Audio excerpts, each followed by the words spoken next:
Hello once again, ladies and gentlemen, and sports fans alike. This is the Beeve here with another edition of Beeves Bandwagon. Alright, on this show we're going to talk just a little bit about the NFL and the World Series there, but I'm going to focus my talk mostly on mixed martial arts and professional wrestling today, so just let everybody know that before you keep listening on. So let's start off with the World Series last week. Now, I thought the World Series was probably one of the best World Series I've seen in a long time. Kansas City, being such an underdog, was ever so close to winning. I kind of feel bad for them, 29 years since winning, 22 years since making the playoffs, and they go all the way, only to have strand a runner on third base in 2 outs left, and it's just a shame. But props to definitely props to San Francisco. 3 championships in 5 years. That's a dynasty right there. Madison Bumgarner was phenomenal. I mean, just especially when he into the game in the game seven there. That was just crazy for him to do what he did there. So once again, congratulations to San Francisco for winning, but also congratulations for Kansas City for making it that far. Them boys did great with some old school baseball. Now I'm going to talk a little bit about some NFL here. Just last night I watched the game. My favorite team, the Denver Broncos, against my producer Justin's favorite team, the Patriots. I really found that Peyton Manning couldn't get anything going really strong, but that was due to the great defense of the Patriots. Their defense looked really strong, and once again on the other side, their offense was clicking like crazy with Edelman and um, uh, I can't think of all their names because I'm not too familiar with all their team, but I mean, Edelman and Gronk were just phenomenal. And I think LaFay, the guy's name is LaFell. LaFell, that's his name. Sorry, yeah, LaFell. He was on task as well. But Brady was throwing pretty damn good too. So I mean, you got to give it to them. I can't take anything away from that team. I may not be a huge fan of theirs, but I'm not. I'm respectful to the team, so I'm not gonna say anything bad about them. Another game last night was the Steelers versus the Baltimore Ravens. uh, Steelers kind of did exactly what the Patriots did. They kind of slaughtered them a little bit. I don't feel bad for the Ravens one bit. They had their championship 2 years ago. Let's give somebody else another try here. Also in the NFL, Arizona. Wow. The Cardinals are really, really good this year. They're stepping their game up. Like without a star quarterback, they're doing it with running and a tight defense. It's craziness. Now, now I'm gonna go over to some mixed martial arts and some wrestling. To start off, I'm not going to talk about these other companies that aren't mainstream to people. So I'm not really going to talk about the New Japans or the PGW or whatever it is, or the AAA or things like that, or the CZW, Combat Zone Wrestling, or companies like Dream for the mixed martial arts, or a lot of the other companies. Mostly, I'm just going to talk about the mainstream ones. Like for wrestling, it's of course WWE, Ring of Honor a little bit, and TNA that's on TV as well. And as for mixed martial arts, it's UFC and Bellator are the two big ones that I'm paying my attention to. So without further ado, let's get to it here. So I'm going to start with some mixed martial arts. First of all, UFC was in Halifax about less than a month ago. And I was 7th row from the octagon. seeing Rory McDonald beat Tarek Seferdine, and that was an incredible event. I want to say thank you to the UFC in general. They put on one hell of a show for us that night, and can't wait for them to come back. So most recently we had Jose Aldo and Chad Mendes fight for the belt. I gotta say, it was a great fight. Both guys got their shots in and got their licks in, but I'm happy to see Aldo win because I want to see Aldo McGregor. I like McGregor mostly because he can talk the talk and he can walk the walk. A lot of people can talk the talk and can't walk the walk, but that boy does everything. As he said before, he's cocky in preparation. Cocky in prediction, confident in preparation, and humble in victory or defeat. Now, he's been pretty humble even after he's won. He's not downed anybody that he's beaten. Mind you, he does all that before his fights. But it makes for a great entertainment, and if anything, that's what they're all about. They're all about entertainment, and I don't blame him for doing what he does. I think he's a phenomenal fighter. He went out there and in the last fight and took out a guy who they thought that nobody would well, not nobody. They just didn't think he would beat so quickly. So that was great, and now he's gonna, instead of waiting for his title shot, he's a fighter. He's gonna go in and go against Seaver in February. I believe it's February.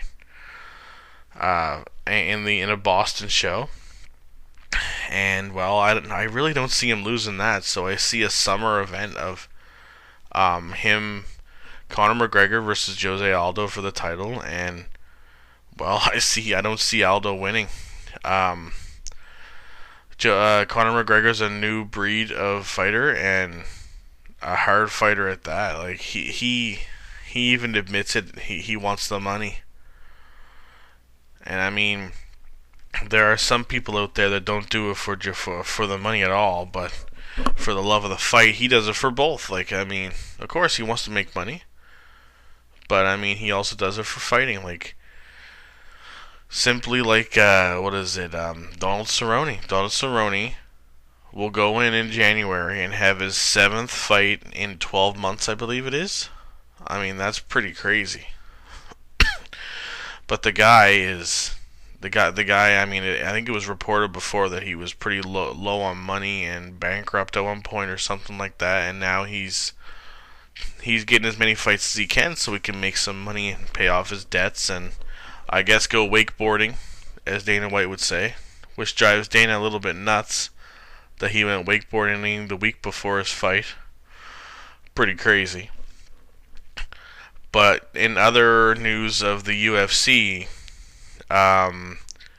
we have Cain Velasquez had to pull out of his title defense against Fabricio Verdum, which is a sin because, well, I think people were looking forward to that fight, and now you put in Mark Hunt for the interim title against Verdum, and it becomes a fight that nobody really gives a rat's ass about. That's coming from me and the people I've talked to, but it may be an excellent fight, but it's got no quality to it. These interim title fights. Anytime there's an interim title, it just seems like it's a waste. That's my opinion, but everybody has their own opinions. And let's go to the lightweight division where John Jones is set to defend against Cormier. And I think that the key word there is defend, because I think he will end up defending. I think he's gonna use his reach advantage, and he's gonna keep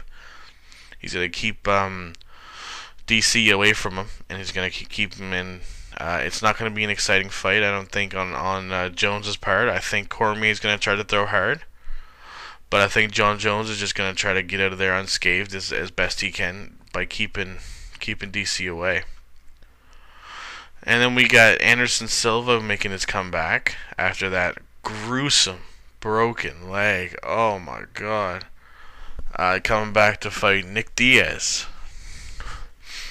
who hasn't fought in a while himself. I believe hasn't fought since March of 2013 against George St. Pierre in Montreal,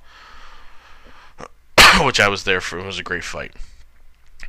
Also, UFC is supposed to have a big announcement in like 10 days' time or something like that. Many are speculating that it possibly could be the return of George St. Pierre, which I think would be great. But as it sits right now, for the welterweight belt, we have Johnny Hendricks a year later after winning it to make his first defense, well, possible defense, I should say, against the guy Robbie Lawler, the guy he beat for the belt, basically, after George St. Pierre gave it up. I think Robbie Lawler is going to win it this time around. I think he's got a little more experience. I still think that he's a better fighter. Johnny Hendricks, I think, is for what the pictures I saw, the boy needs to start dumping some weight because he looks big. He looks too big. I think he's got a little too much, eating a little too many cheeseburgers and all that. So let's see if he can make the weight, and because he had trouble last time making weight. So let's see if he can do that. And then they say the winner of that is going to fight Rory McDonald, which would be great to see Rory come back. Not come back, sorry. Rory come and take the belt, because I think Rory deserves it. And now that George St. Pierre doesn't have it, he can go hard at it all he wants. And we got Chris Weidman fighting Vitor soon as well. I don't know what to think about a non-TRT Vitor Belfort. So I think Weidman's going to take that and it's going to be not going to be the best fight, but I think Weidman will take it. What else was I thinking here? Okay, so let's go over to some Bellator news, and you see Bobby Lashley tied into WWE and TNA. He actually has done pretty well, winning both his fights at Bellator in pretty dominant fashion.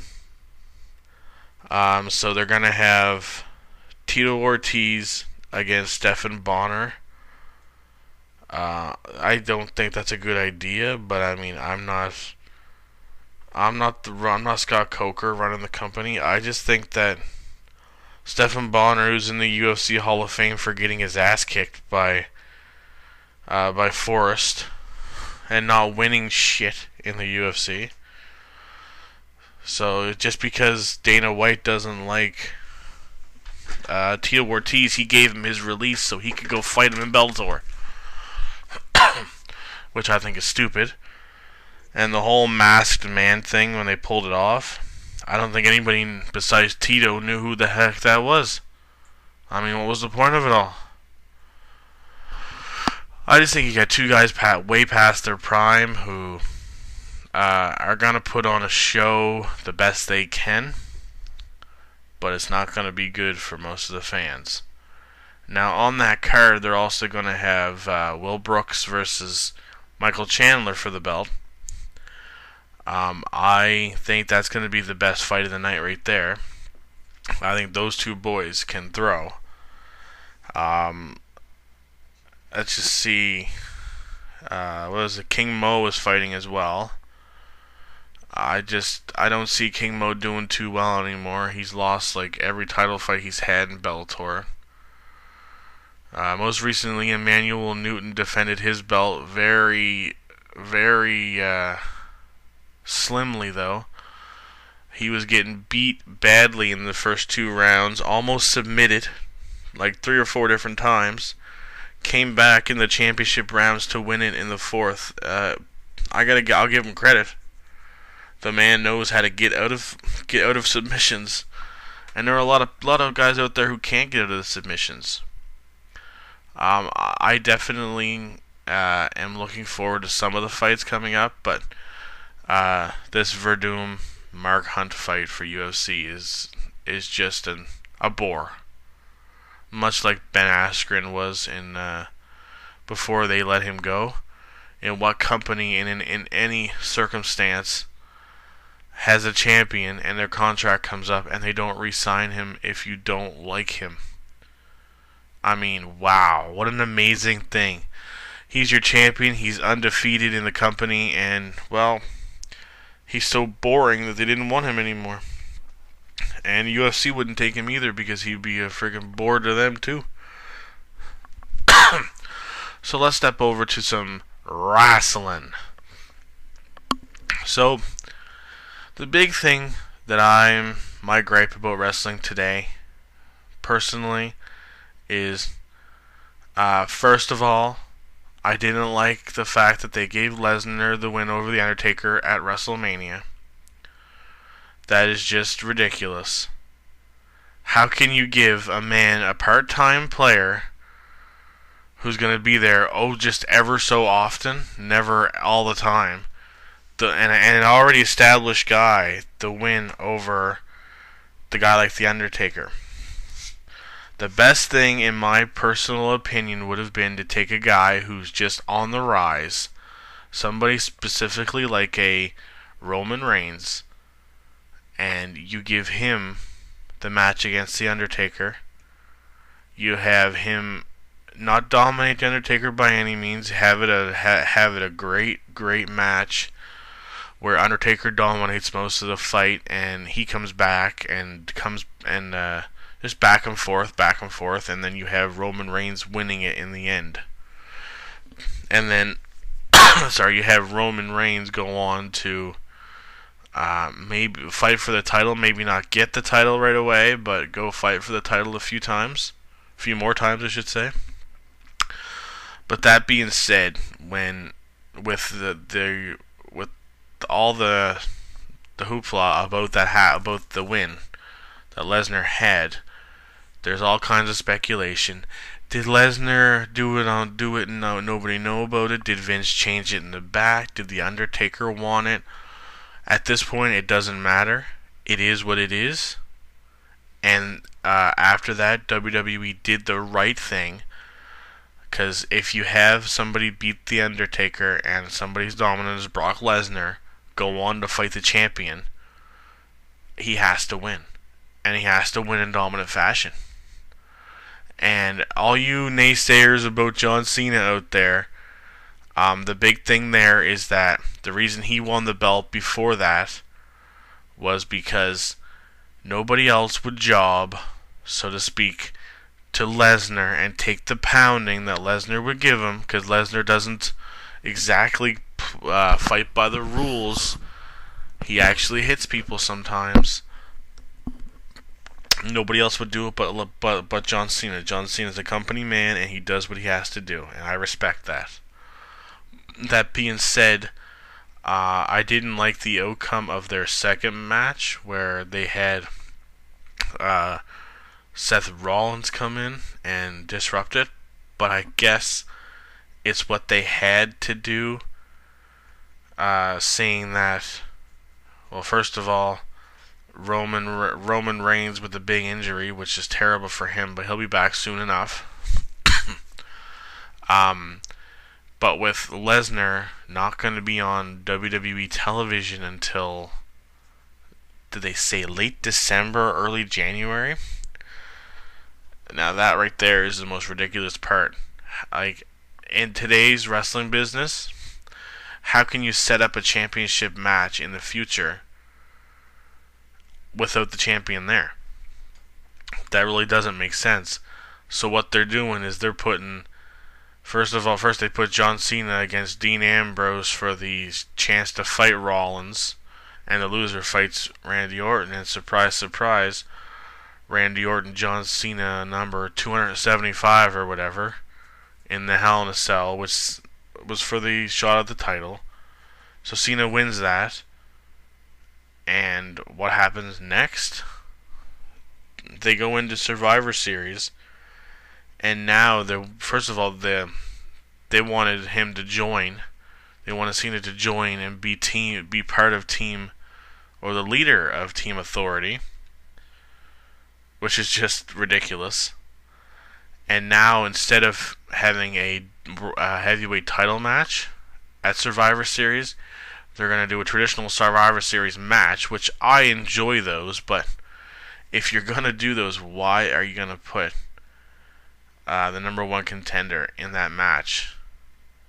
Like, you're going to have John Cena with Team Cena, which I think you're going to end up seeing John Cena, and he's going to get Dolph Ziggler, maybe even Dean Ambrose, and I think you'll see Roman Reigns come back for that. That might be part of your team there.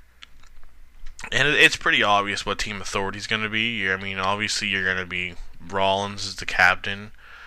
You'll probably have Orton. What is it? Rollins, Orton, Kane, and they might add a tag team in like the Stardust and Goldust or something like that. But I just think it's just the dumbest move for them not to put Lesnar on television. But it's due to his contract, the stupid contract they gave him. Now, I find Total Divas a better show to watch than WWE these days, and that's saying something. Now, let's go over to some TNA. What I find TNA is doing right is what WWE is doing wrong. WWE, their matches are not as eye-popping or watching as they used to be. Now, TNA is doing it right. TNA's matches are phenomenal. I can sit there and watch Impact Wrestling and enjoy every match because they're always doing something. I mean, most recently when they did the Tag Team Championship Series where they fought 4 matches.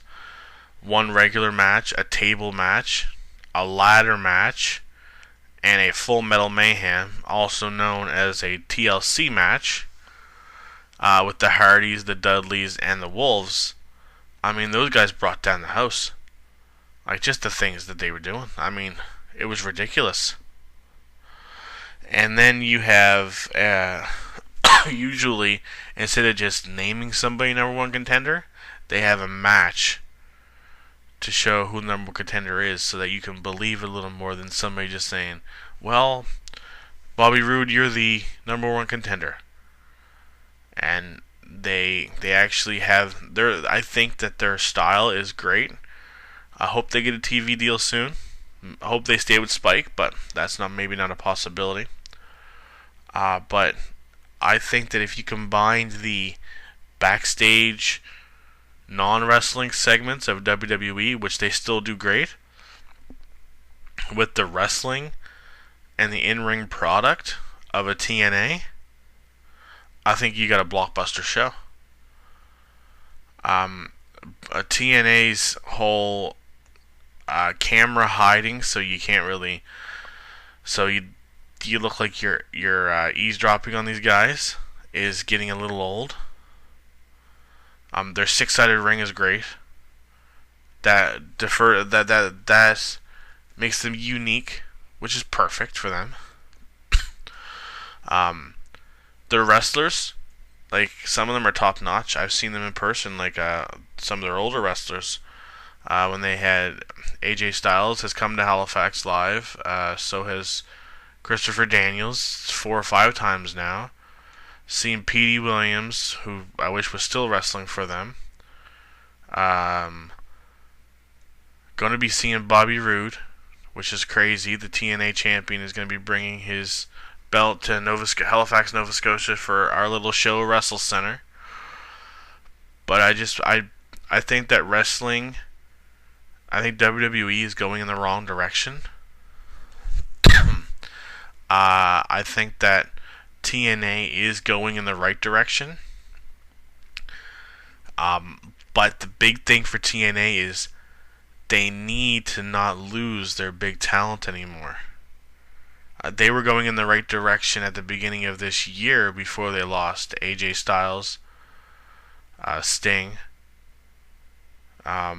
Christopher Daniels and Kazarian, and there's more, but those four guys right there were pretty big company men for them, and they just couldn't afford to keep them anymore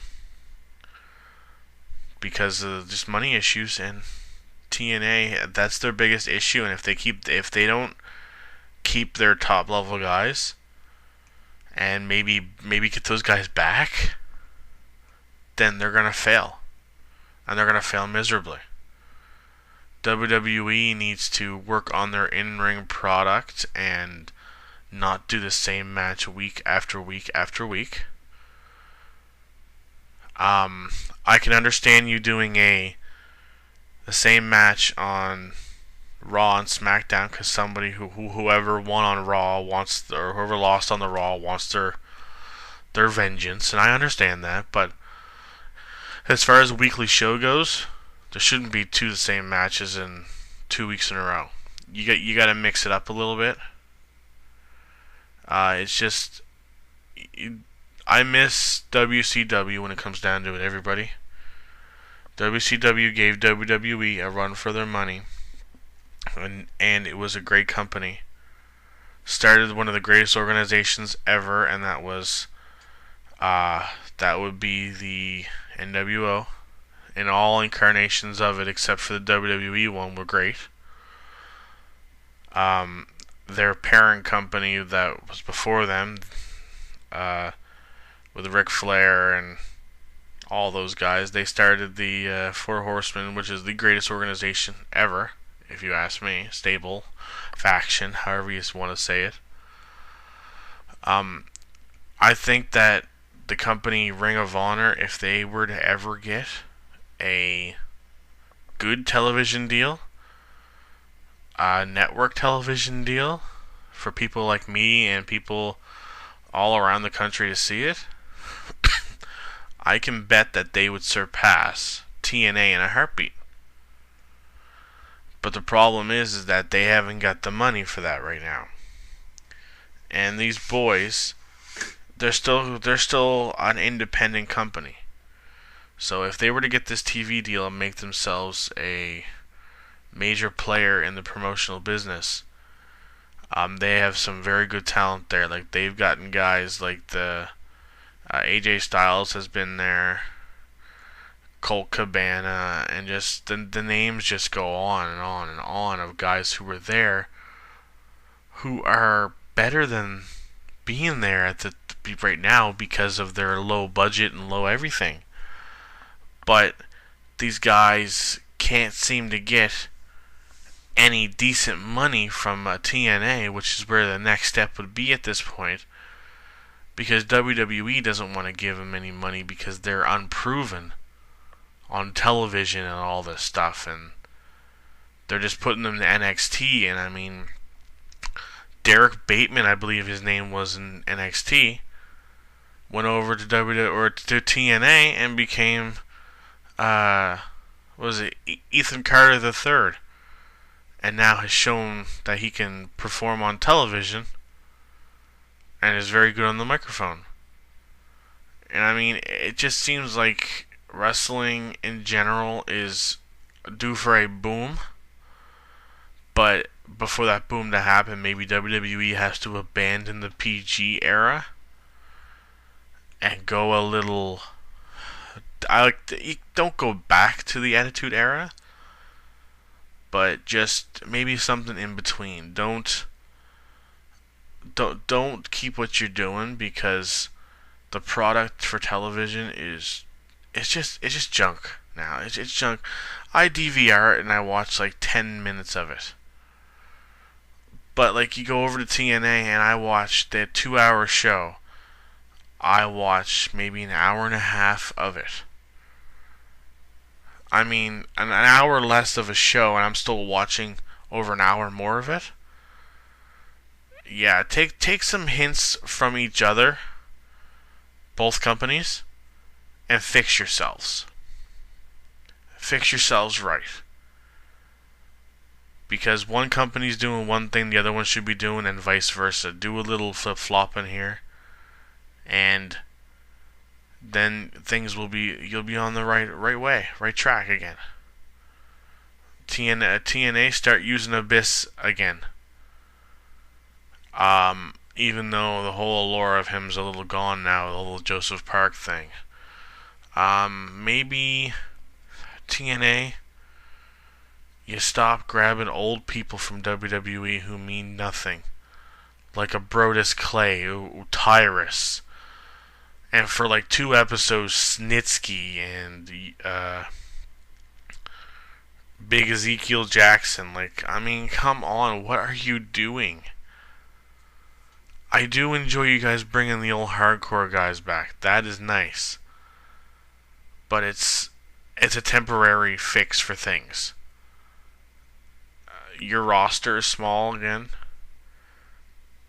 You gotta start doing something. Well, everybody, as usual, I want to thank everybody for listening to the show and hopping on Beeves Bandwagon once again this week. I want to thank my producer, Justin Thornton. He's part of the reason why this is being possible to do. And I want to thank everybody for watching again. Watching, listening, whatever, being that this is on YouTube. And I want to tell you guys that if you liked what you heard, please tell all your friends. And like always, if you didn't like what you heard, don't tell anybody. Thank you very much, everybody. All you sports fans out there, keep watching. Good night.